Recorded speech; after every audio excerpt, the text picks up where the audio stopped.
না, বর্তমান সরকারের কাছে মোটামুটি দেশ তো ভালোই ছিল, এখনো ভালোই আছে। মানে গাড়ি যদি রং সাইডে যায় তাহলে গাড়ি ধরার পরে গাড়ি মনে করো টাইপিং আছে, নাহলে আবার 1200 টাকা না, রেজাল্ট পেলে 1200 টাকা নেওয়ার পরে পরে আর কি মনে করো কষ্ট মষ্ট হয়।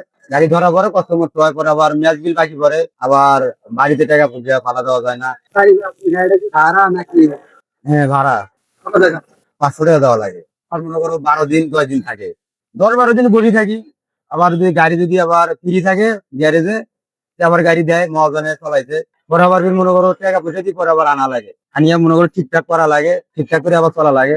হ্যাঁ, অনেকে আছে আবার চাকরি বিক্রিও গাড়ি আছে, অনেকে গ্যারেজ মালিকেরও আছে, আবার গ্যারেজ মালিকের কাছে গাড়ি থই, আবার ফির মনে করো ওই মহাজন আবার জমা সিস্টেমে চলাই গেছে। অনেকে আছে যেমন এই যে ব্যাংকের চাকরি করে, আবার অনেকে আছে আবার ভাই সরকারি চাকরি করে, যেমন পুলিশের চাকরি করেও গাড়ি মানে ভাড়া দেয়। আমি যে মহাজনটার গাড়ি চালাচ্ছি ইনি হলো পুলিশ, মানে পুলিশের চাকরি করে, তার গাড়ি হলো তোমার হলো 15টা। তিনি গাড়ি কিনতে অটো রিক্সা কিনে দিছে, আবার তারে ধরে। হ্যাঁ, গাড়ি ধরে পরে আবার ফোন দেয়, পরে আবার ফোন গাড়ি আবার হারাই টারাই দেয়।